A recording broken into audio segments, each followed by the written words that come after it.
Visakha steel plant versus ఉద్యోగ సంఘాల మధ్య కోల్డ్ వార్ కొనసాగుతుంది. స్టీల్ ప్లాంట్ ఉద్యోగులకు యాజమాన్యం సర్క్యులర్ జారీ చేసింది.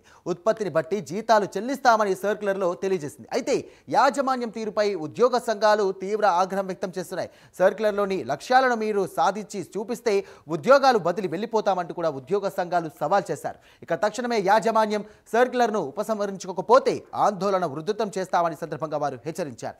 ఇవాళ అడ్మిన్ బిల్డింగ్కు ధర్నాకు దిగారు. ఇక స్టీల్ ప్లాంట్ కార్మికులపై ఏపీ సీఎం చేసినటువంటి కామెంట్స్ పై పోరాట కమిటీ నాయకులు ఆగ్రహం వ్యక్తం చేశారు.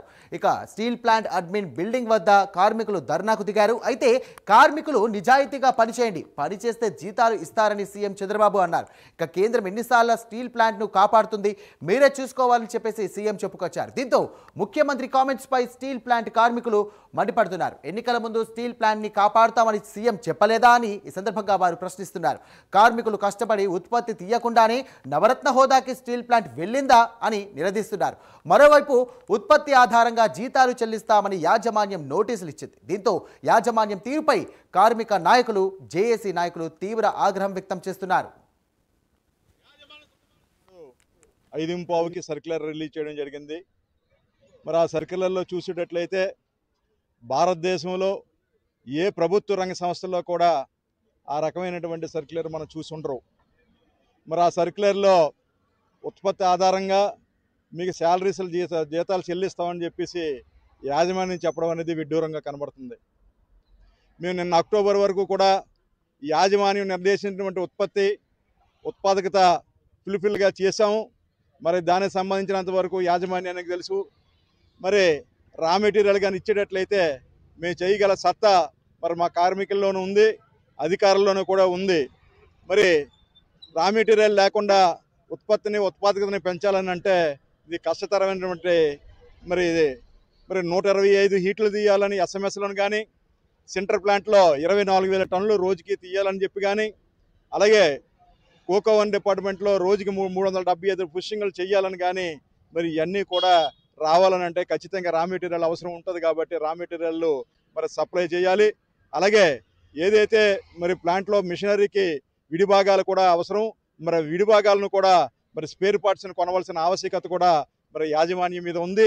మరి దీన్ని కూడా మీరు పరిగణలోకి తీసుకోవాలని చెప్పేసి యాజమాన్యానికి సూచిస్తూ, అలాగే మరి రాష్ట్ర ప్రభుత్వం కూడా మాట్లాడినటువంటి మాటలు అవి విడ్డూరంగా కనబడుతుంది.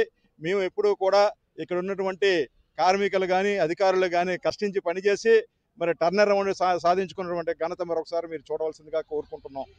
ఎందుకంటే సుమారు 12,000 కోట్ల రూపాయలు పెట్టి మరి ఇక్కడ ఉన్నటువంటి ఎక్స్పెన్షన్కి వెళ్ళి మళ్ళీ ఒక 5-6 వేల మందికి ప్రత్యక్షంగా మరి అక్కడ ఉన్నటువంటి ఉద్యోగులు కూడా ఉద్యోగస్తులు చేయడం కూడా మరి స్టీల్ ప్లాంట్కి చెల్లింది అని చెప్పేసి మీకు తెలియజేసుకున్నాం. బిఆఫర్లో కానీ, అలాగే హుదూ తుఫాన్లోనూ కూడా ఎన్నో రకమైనటువంటి కార్యక్రమాలు చేసి మరి స్టీల్ ప్లాంట్ గట్టెక్కించాం ఇదే కార్మికులు అని చెప్పేసి మరి ఇక్కడ ఉన్నటువంటి రాష్ట్ర ప్రభుత్వానికి కానీ, కేంద్ర ప్రభుత్వానికి కానీ తెలియజేస్తున్నాం.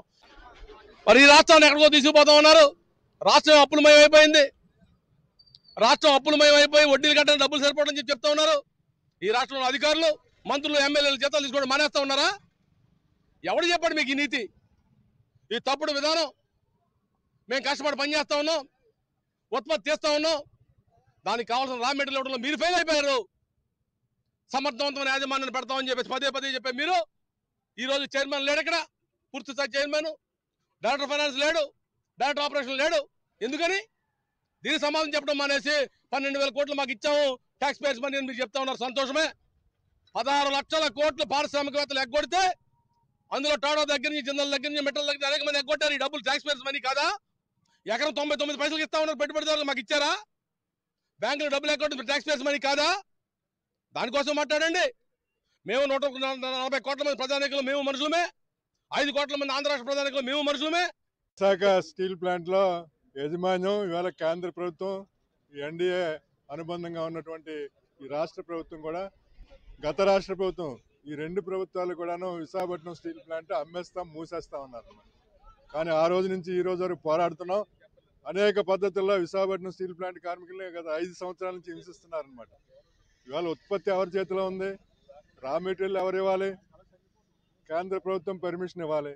ఎన్ఎండిసి నుంచి ఐరన్ ఓర్ ఇవ్వాలి. నువ్వు ఐరన్ ఓర్ ఇవ్వలేదు, లేకపోయినా లాభాలు తీసాం.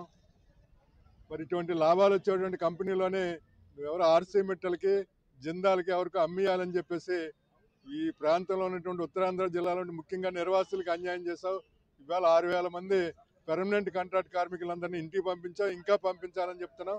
ఇవాళ కొత్తగా ఈ కార్మిక వర్గం పోరాటాల నుంచి వెనక్కి వెళ్ళటం లేదు, ముందుకు వెళ్తున్నారని చెప్పేసి ఒక కక్ష సాధింపు చర్యతోనే మీకు జీతాలు చట్ట ప్రకారం నేను ఎంప్లాయ్మెంట్ ఇక్కడ జాయిన్ అయినంటే నాకు ఇంత బేసిక్, ఇంత డిఏ, ఇంత ఇంక్రిమెంట్, ఇంత హెచ్ఆర్ఏ, ఇంత సిసిఏ అని నిర్ణయించుకొని ఆ నిర్ణయంతోనే ఇక్కడ జాయిన్ అన్నమాట.